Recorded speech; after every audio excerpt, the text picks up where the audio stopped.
আমরা প্রথমে একটি সিঙ্গেল পেজ মোটর নিলাম। মোটরের 4টা টার্মিনাল বের হলো আমরা দেখলাম। তার সাথে আমরা একটা ক্যাপাসিটার নিলাম।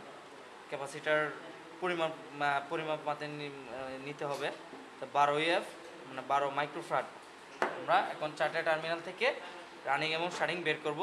এবং কিসের দ্বারা হবে সেটা হলো ক্লাম মিটার দিয়ে আমরা রেজিস্ট্যান্স মেপে রানিং এবং স্টার্টিং বের করব।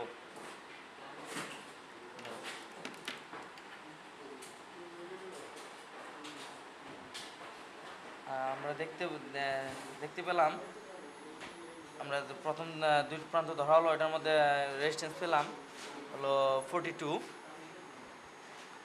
তারপর ও প্রান্তে ধরো, আমরা অপর দুই প্রান্তে ধরার পর পেলাম 57, 56/57।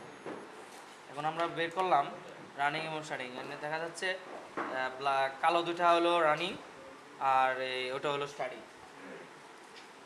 এখন আমরা এই যে 4 টার্মিনাল থেকে শর্ট করে কম হলো সেটা হলো রানিং।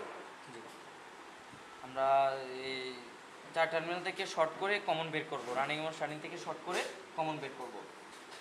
ছোটো তার থেকে কমন বের করব।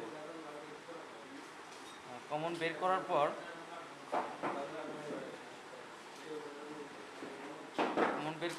রানিং এবং স্টার্টিং ক্যাপাসিটারে সংযুক্ত করব।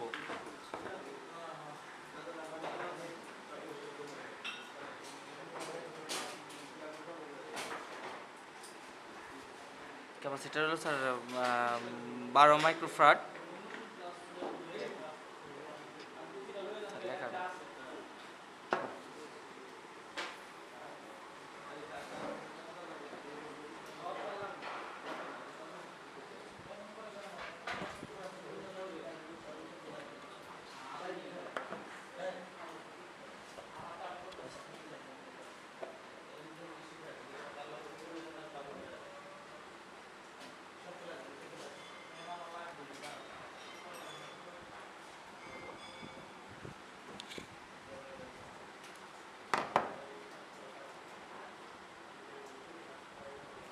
আমাদের এখন কাজ হচ্ছে যে রানিং থেকে আমরা ফেজে সংযুক্ত করব।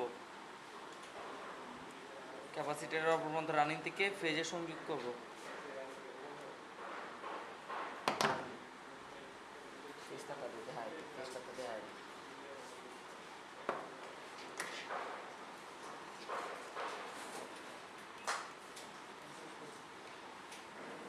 রানিং থেকে ফেজটা সংযোগ করব। টুলসগুলো দেখাই দিই। তারপর রানিং এর অপর প্রান্ত ফেজের অপর প্রান্ত নিউট্রালের সাথে কমন সংযুক্ত করব।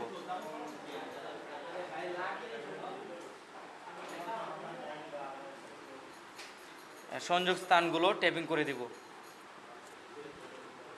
সংযোগ স্থানগুলো আমরা ট্যাপিং করব।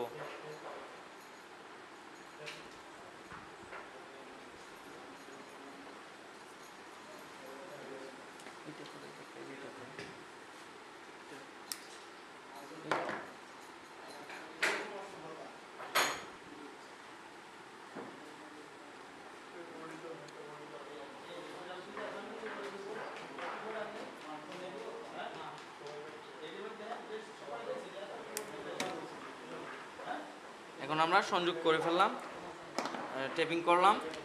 এখন আমরা কানেকশন দিব।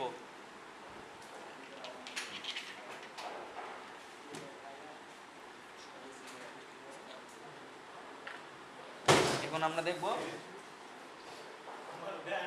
আমরা দেখব এখানে শর্ট আছে কিনা।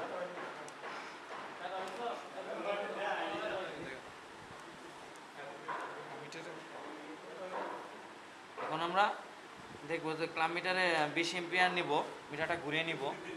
20 এম্পিয়ার নিলে মানে মাপটা সঠিক পাওয়া যাবে।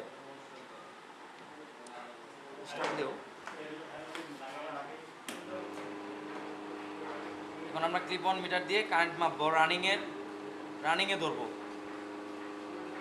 রানিংয়ে ধরার পর আমরা পেয়ে যাব যে আমাদের কারেন্ট কত প্রবাহ হচ্ছে। এখানে আমরা দেখতে পাচ্ছি যে কারেন্ট প্রবাহ হচ্ছে 1.1617। না